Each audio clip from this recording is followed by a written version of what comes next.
Early Saturday morning, the Patriots made a move that shocked the league.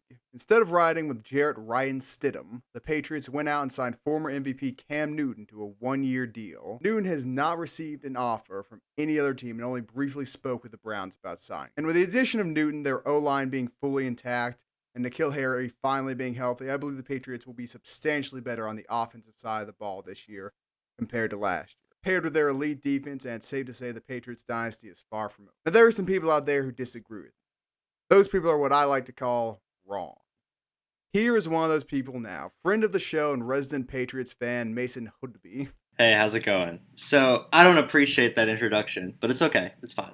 So, the thing is about this whole signing, before Cam Newton was signed, I thought I had a pretty good idea of what the Patriots' plan was for the future, which was to tank and get Trevor Lawrence or one of the other quarterbacks in the draft for next year. Because, I mean, all the signs are pointing to it. They didn't sign anybody in the free agency other than, like, anyone major they didn't sign. I mean, they didn't have the cap space, but still, I mean, they didn't make any moves in the offseason. They kept Jarrett Stidham, who I haven't seen enough to know whether or not he's good. Let me stop you there. Brian I don't Hoyer. think anyone's seen Let me him. stop you there. Did you really think Bill Belichick, the man who has won 6 Super Bowls with the Patriots, he's won 2 Super Bowls with the Giants, do you think he was really going to go a season without competing and tank? Did you really honestly think that was going to happen? No. Okay, if I'm being honest, no, I don't think their primary goal would have been to completely just tank like Miami tried to, and then they failed somehow. Hey, they got Tua. That's all that matters. Yeah, exactly. But like they still fought hard but lost a ton of games, which is what I had a feeling was what New England was going to do, so they could get either Trevor Lawrence or any of the other quarterbacks, because there's a few next year. So you weren't a Jared Stidham believer. No, I wasn't. I wasn't sold on him. We waited too long to pick him, and then they took him, and I don't know how to feel about him. But that's neither here nor there. So when I got the news that Cam signed to the Patriots, my initial reaction was they have no idea what the hell they're going to do long term, because Cam Newton is not a long term solution for the New England Patriots. Yes, he is definitely better than Jarrett Stidham and Brian Hoyer. I will give you that, but he is also very injury prone. He hasn't been healthy since his MVP season almost. So like you can't rely on him to stay healthy and be able to finish a season. And on top of that, Cam Newton, even though he's good, he's probably only going to get the Patriots up to like an 8-8 season, potentially the playoffs, depending on how the Bills play this season. But again, it's not a long-term solution, and it just gives them a worse position in the draft. And I don't see the logic behind it long-term. You think that Cam Newton, a quarterback who has had almost a full year to recover from his injuries, who will be in the best system of his career, the best offense of his career, and probably had the best defense of his career, minus the Super Bowl season where the Panthers are 15-1.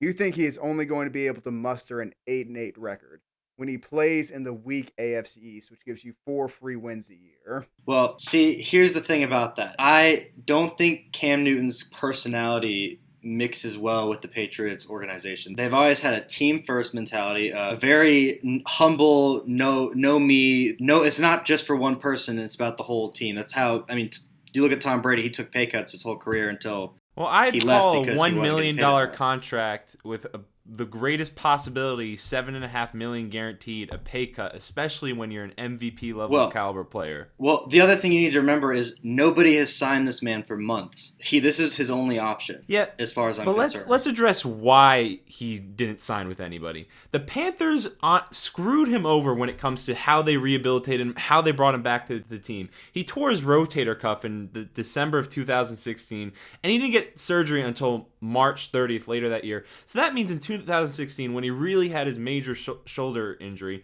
he only had a 6-month period to rehabilitate his throwing shoulder, which for a quarterback, to get your shoulder back to throwing shape in just a 6-month period, that is pretty difficult to do. So that season can be explained away by not having enough time to rehabilitate. The Panthers throwing him in there. The Panthers never really developed an offensive line to put in front of him, so he's getting hit a bunch. And in 2018, the most recent time when he was healthy, midway through the year, before he hurts his shoulder and then has to push through the rest of the season with an injured shoulder, he has 15 touchdowns, 4 interceptions up to that point.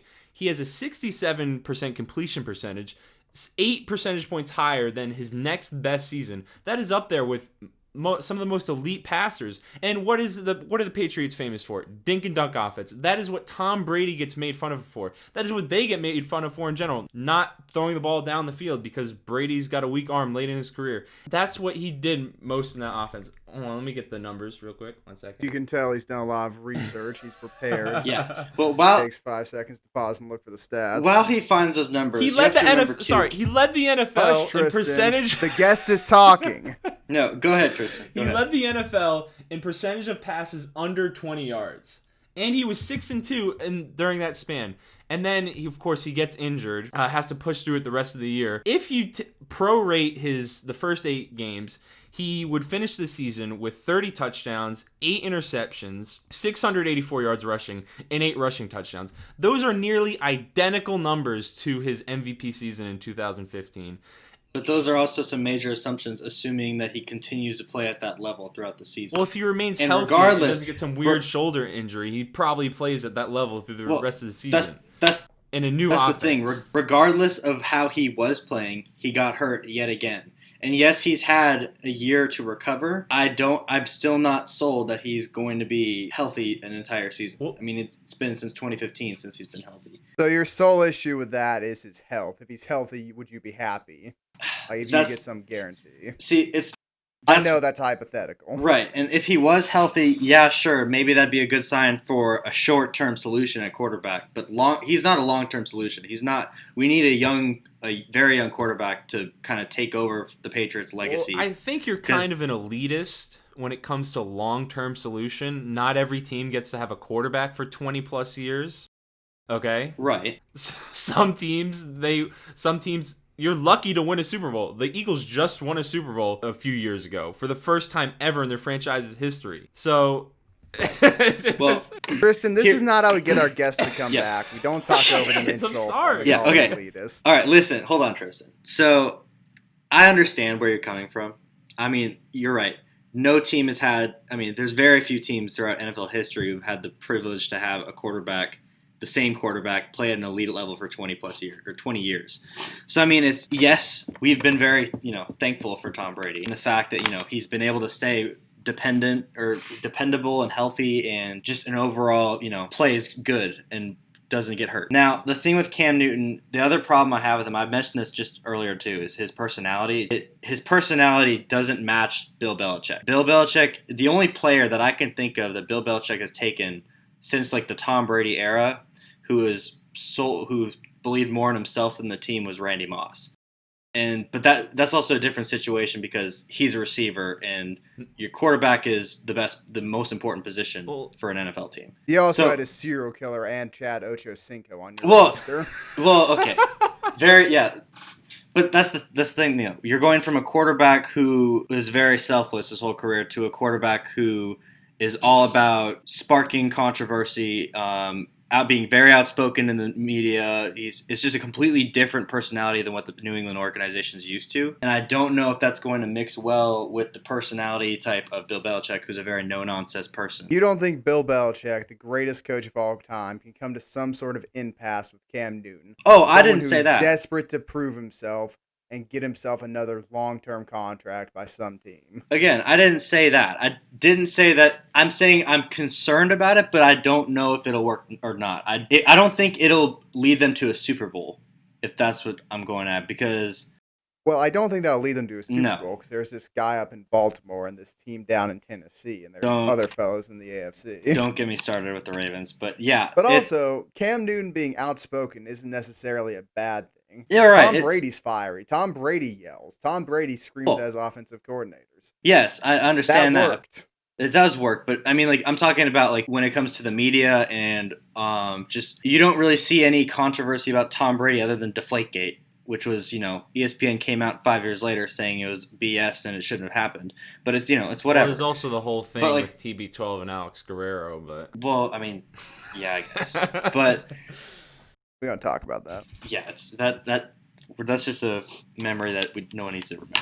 So yeah, I don't know about Cam. I think short term it might be. It's definitely an upgrade from what they have now. I'm not gonna lie and I'm not gonna deny that. If you think about it, maybe if Cam leaves in free agency, it's only a 1-year deal. They then get a 3rd-round pick back that they lost because of the cheating scandal that happened last year, spying on the Browns of all teams. Which also, it was the Bengals. And Bengals. also, Even I worse. have issues with that too because since the Baltimore Ravens basically did the same thing throughout the entire season with their 360 stadium cams, they recorded every sideline and every pregame, yet nobody talks about it because they're not the Patriots. Yes, but the Patriots did not digitally impose a raven flying around the stadium.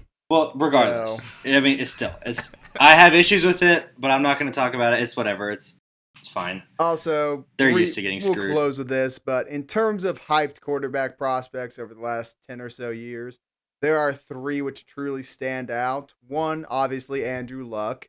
That is what people are hoping Trevor Lawrence is. Mm-hmm. Number 2 is Sam Bradford.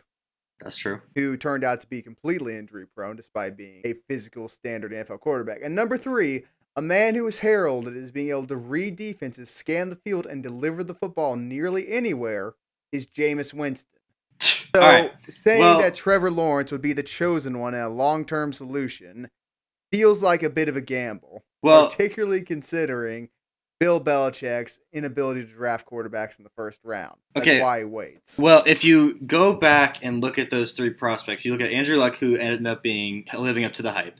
You have Sam Bradford, who is on one of the most dysfunctional teams in the NFL. He's been on all of the dysfunctional teams in the NFL. He bounced around. Sam Bradford was drafted to the Jets. He's never left the Jets. That's Sam Darnold, buddy. Oh, Sam. Yeah, I'm thinking of forget that. Sam Darnold also overhyped, by the way. Yes, I do agree with he that. He wasn't the number 1 overall pick. And Jameis Winston, I don't have any words for that one. He's definitely he was overhyped for sure. I thought Marcus Mariota was better, but they both ended up being kind of a bust. But it's there's not much I can say about that. Flourish with all the crab legs and all the shrimp down in New Orleans. Jameis Winston needs to take over for Drew Brees week 1. But that's getting far away from the topic. Cam Newton was pretty hyped up. We've gotten way off topic, but Cam Newton lived up to the hype for the most part. That's debatable. Tristan and I, for once, agree on something. We think Cam Newton's going to be a great fit. I could see the Patriots winning their division. Wait. I wouldn't go so far as to say they dominate the Bills in their head-to-head series again. Mason, I got one last question for you. Yeah. Are you more of a fan of the Buccaneers because they have Tom Brady and that you're so mad at the Patriots for signing Cam Newton that you're going to root more for the Buccaneers with Brady than you are the Patriots with Cam Newton? Well, no, of course not. I'm going to be a Patriots fan until the day I die. But my hope was that they would tank and get Trevor Lawrence. So I was hoping they would fail so they could get a good draft pick, and then I'm always going to support Tom Brady until he retires because that's just who my quarterback's been my whole life. So I'm going to support the Buccaneers. If it's a Buccaneers-Patriots Super Bowl somehow, I'm going to root for the Patriots. But that's not going to be the case. I don't know. I kind of feel like you got something against Cam Newton. All these Panthers fans that you live around. They've been shoving Cam in your face the past few years. I think that's the true reason why you're salty. And it's blinding your ability to see how good he is. I'm not going to lie, that is partially part of the reason. Because now that he's left the Panthers, I somewhat like the Panthers now. Because I just don't like Cam Newton. That's just a personal dislike for me. I think he's a talented quarterback. So you prefer he Teddy doesn't win. Gloves. I think Teddy Bridgewater is a better quarterback for the Panthers than Cam Newton. All right. But that's another story. Woo! Speaking of a team which could get Trevor Lawrence. Yeah. But that has been our thoughts on the Cam Newton to the Patriots situation. Thank you to special guest and friend of the show, Mason. We won't have you back because your opinions are so wrong, but we're glad to have a change of pace. Okay. Well, glad I could get a platform to speak them. That has been our podcast. All podcasts now are also found on all the other platforms. If you're interested in that, link to that will be down in the description. Be sure to follow us on Instagram, where we've been posting a lot more. On Twitter, we've also been posting a lot more.